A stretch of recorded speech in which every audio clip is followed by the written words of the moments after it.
There we go. Let me see now. Let me give you a little background information. About 2 years ago, oh, the reverb is something else, isn't it?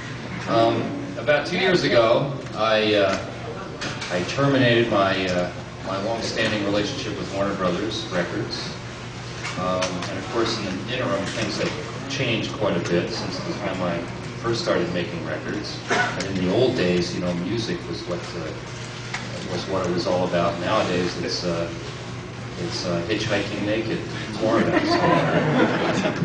And so I had to sort of make a reassessment. You know, how do I get back in the groove here? You know, what am I going to do about all this computer knowledge I've been accumulating and stuff like that? So I hit on the concept of interactive music and started recording the music for this project. And recently we finished writing the computer code and the other stuff and putting it on a CDI disc, which is now inside the CDI player right here. And the main difference between a regular CD, which is not interactive, and an interactive CD like this is, the non-interactive CD is going to be the same every time you put it in to the machine. But this CD is going to be potentially different every time you play it, according to what you tell it to do. In other words, it listens to you. It's interested in what you have to say, in your opinion about what's going on, and it will try and build you an album that conforms to your preferences. Now, one thing I want to point out before I start, a lot of people are wondering, what does interactivity mean? To me, it's like, is it like learning how to walk? Is it am I going to be like stupid if I don't learn how to be interactive or something? You know? And interactivity is not one thing. Interactivity, I think, ideally is supposed to allow you to be passive if you want and have the machine do all the work, or you can be very active like our young Game Boy types, you know, and jerk around the old joystick constantly and have it still kind of respond to you. So I'm going to kind of walk you through these steps from more or less passivity to full interactivity. Yeah. The first thing that happens when you put in the disc and start it up and play. Oh, we don't have the disc. There's a problem. Oh, thanks.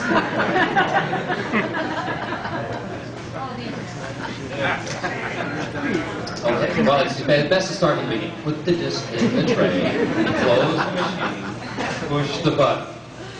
And it'll go out there and thrash the disc a little while, load in some graphics and some computer programs and other data, load in a little bit of sound, and then it'll start playing, I think. Yeah! Of course, you all recognize that much so far, right? If you don't do anything else, it's going to act just like the regular non-interactive CD. And therefore, you can be as passive as you want. It's got little controller has transport controls on it, so you can pretend it's a CD player and not worry about any of the so-called interactivity parts. But boy, will you be missing something. All you have to do is push the button, and the editor screen comes up. And this will allow you to specify your own preferences about the way you'd like the album to be performed. The first thing you might want to learn how to do is to control the program, what we call the program. A program essentially is a list of musical events. A musical event is like a verse or a chorus or a solo section, a bridge, something like that. And the album that came out, the CD, that is not interactive, essentially it's just a script, a series of musical events strung one after the other. And when I set out to do this thing, I figured I'd get some of my friends involved. And so we got Jerry Harrison and Don Was and Hal Wilner and Bob Clearmountain to do their own versions of the album, sort of in script form. In other words, it's just a list of musical events that you can use as a starting point. And you could consider it as 5 CDs running at the same time, and you can switch between any one of them whenever you want. So what you do is you move the little cursor over there. Let's hear what Don Was is up to now. This is the light. I stand in the glare of I'm here and I'm there, but I'm always aware. Obviously some other place than I am. Back of my mind. Let's see what Jerry Harrison's up to. Something divine.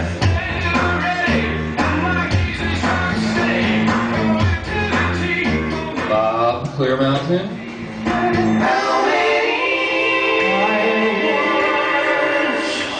the same. And finally, in the back, give it up for Mr. Hal Wilner!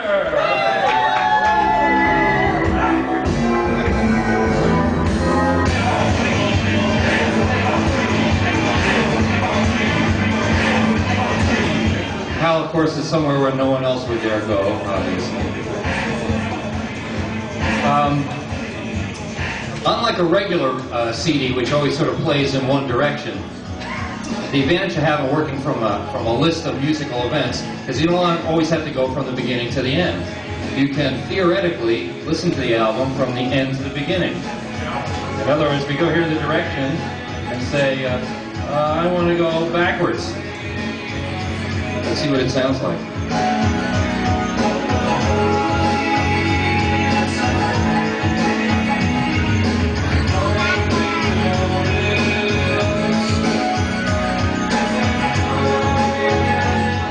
Of course, you would have to know what it sounds like forwards to know what it sounds like backwards, right? But take my word for it, we're going backwards. Another interesting thing you can do is actually stop in the middle of music and play the same musical event over and over again.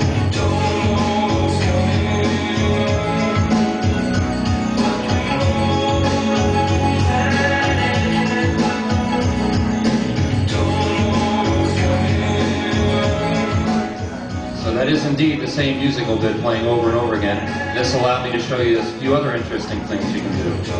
Let's go over here to the mix controls. What I'm going to do is I'm going to limit the range of selection here to one particular kind of mix. I do this by tightening up the slack. Now you might say that this would be our, let's see, a thick mix.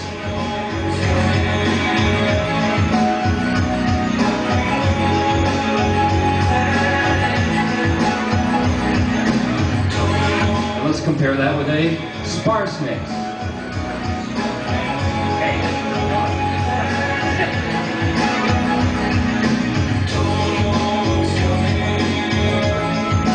Sounds a little sparser.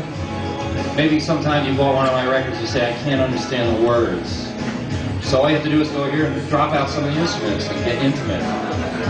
And of course, we have the ever popular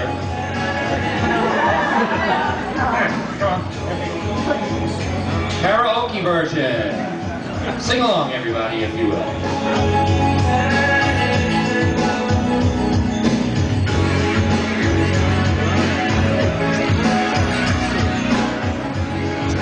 So you can listen to the whole album instrumentally and substitute your own dirty lyrics.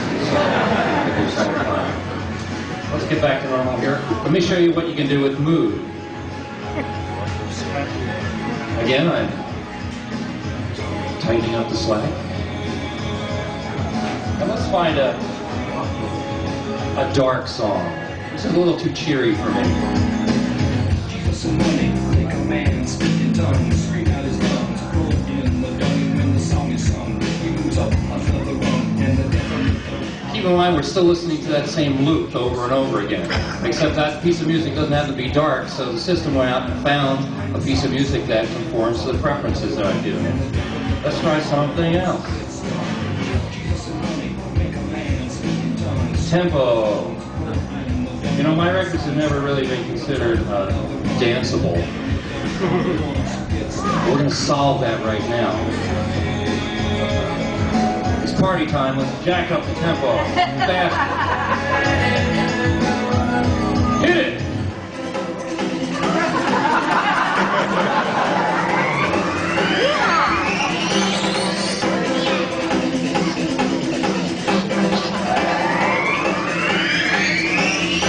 Just play that piece over and over again because it's substituted for the other one. So we'll go back to our defaults here for a second.